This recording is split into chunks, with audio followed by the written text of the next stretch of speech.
Olá, essa é a aula 9 de transmissão de dados e hoje eu vou falar um pouco sobre alguns métodos de correção e de detecção de erros, já que desde o começo dos primeiros vídeos, a gente vem falando como a transmissão de dados podem ocorrer erros e perdas de mensagens, né? Então, um desses métodos bem conhecido é a verificação de redundância cíclica, que é CRC, um dos métodos mais comuns de verificação de erros. Então, basicamente, ele funciona assim.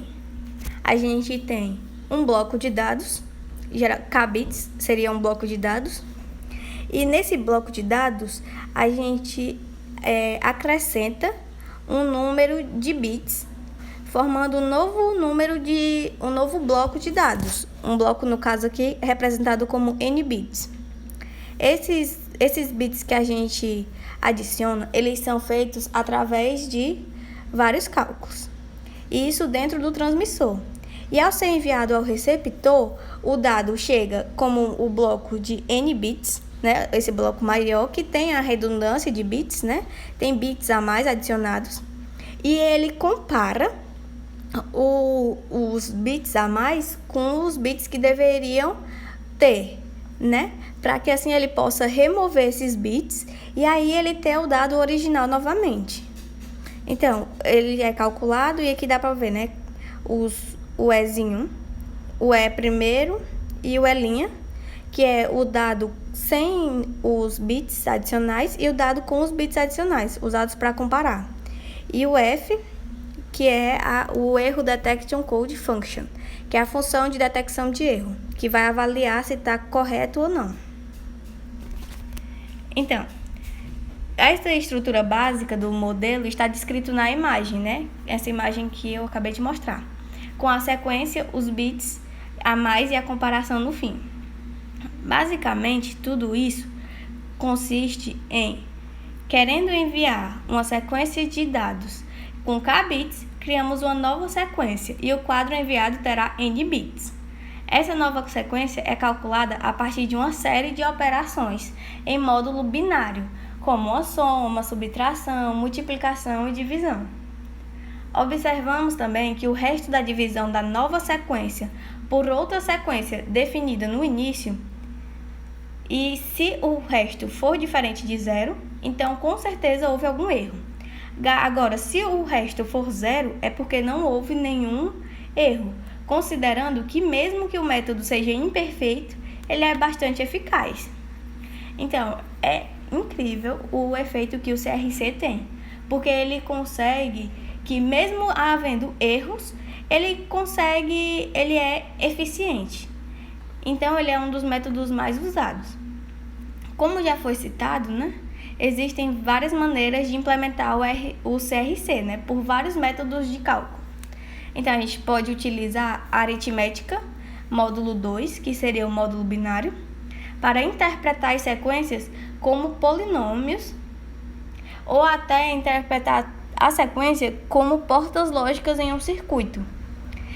Esse método é parecido com o checksum, que é um método de soma, que a gente tenta colocar tudo para 1, pois também realiza operações com o dado transmitido e checa se o valor final, nesse caso o nosso resto, bate com o esperado. Então, o CRC ele é poderoso, pois além de informar a presença de um erro com uma boa precisão, ele é capaz também de informar precisamente o padrão dos erros na sequência. O CRC ele é um método de detecção, então ele consegue detectar e mostrar onde está o erro. Ele é muito eficaz quando utilizado de forma correta e quando os cálculos são feitos corretamente. Agora, falando sobre um método de correção e detecção de erros, nós temos o Forward Error Correction, que eu vou ficar chamando de FEC. Então, a gente sabe que a detecção de erros ela é uma técnica muito útil e ela é encontrada dentro dos protocolos de controles de link de dados. Essa técnica ela permite, através de alterações no sinal digital que está sendo transmitida, melhorias na performance sistemática. E além disso, ela também pode ter problemas, né? No caso, porque, assim, é bom que o receptor seja apto a corrigir os erros nas entradas transmitidas, né? E com base nos bits transmitidos. Então, no fim de cada transmissão de um bloco de dados, no fim de cada transmissão de um bloco de K bits de dados é mapeado dentro de um bloco de N bits, com um N maior do que K, que é chamado de code word. Durante a transmissão de dados, podem ocorrer problemas que ocasionam bits de erros no sinal. Ao chegar no receptor, esse sinal deve ser desmodulado para mostrar um sinal similar ao enviado pelo transmissor. Porém, podem conter erros, por isso passam por um decodificador FSC, podendo ter 4 possibilidades de saída. Então, eu expliquei mais ou menos agora o que acontece e agora eu vou mostrar como isso acontece. Então, aqui temos um bloco de K bits. E aí, ele vai passar por um FSC encoder. O que seria isso? Ele seria o codificador do FSC. E quando ele é codificado pelo FSC, ele vai gerar uma code word. Essa code word, ela é encontrada dentro de um codebook, onde eles pegam uma palavra código e adicionam essa palavra ao dado que está sendo enviado. E quando essa palavra sai, ela sai num total de N bits, né? Com N maior do que K, como já foi explicado. E nessa palavra, a gente vai ter o código e a palavra juntos. Isso no transmissor. Ao chegar no receptor, ele vai receber a code word inteira. E aí, então, ele vai passar pelo FSC decoder. O que seria isso? Ele vai passar pelo um decodificador de FSC. Para quê? Para poder ler a palavra código e ver qual dado foi transmitido. Assim, fazendo com que o receptor receba somente o dado enviado originalmente. Só que, como eu disse, pode ter 4 possibilidades de saída. Vou falar um pouco mais sobre elas agora.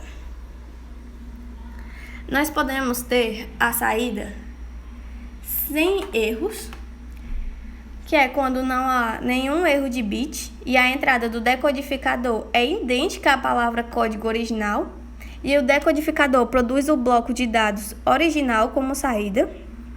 A gente tem os erros detectáveis e corrigíveis, onde para certos padrões de erros é possível que o decodificador detecte e corrija os erros.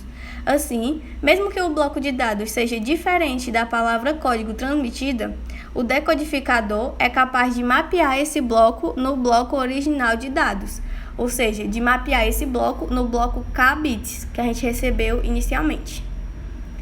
Podemos ter os erros detectáveis e não corrigíveis, onde para determinados padrões de erros, o decodificador ele consegue achar o erro, mas não consegue corrigir. E nesse caso, o decodificador, ele simplesmente relata um erro ao usuário, um erro incorrigível. E por último, temos os erros indetectáveis, que acontecem em certos padrões de erros muito raros, onde o decodificador ele não consegue detectar o erro e mapeia o bloco de dados de N bits de entrada em um bloco de K bits que difere do bloco de K bits original. Como assim? Esse erro indetectável é quando basicamente ocorre um erro na transmissão, mas o decodificador ainda consegue achar uma code word dentro de um codebook similar. Existe uma code word que é igual à code word alterada. Então, quando ele decodifica, ele codifica o dado errado, ele não codifica o dado certo. Por quê? Porque existe uma code word exatamente igual ao nosso erro, e aí ele mostra a code word do erro, em vez de mostrar a code word mandada originalmente. Então, esse é um tipo de erro muito raro. Aqui na imagem, como vocês podem ver,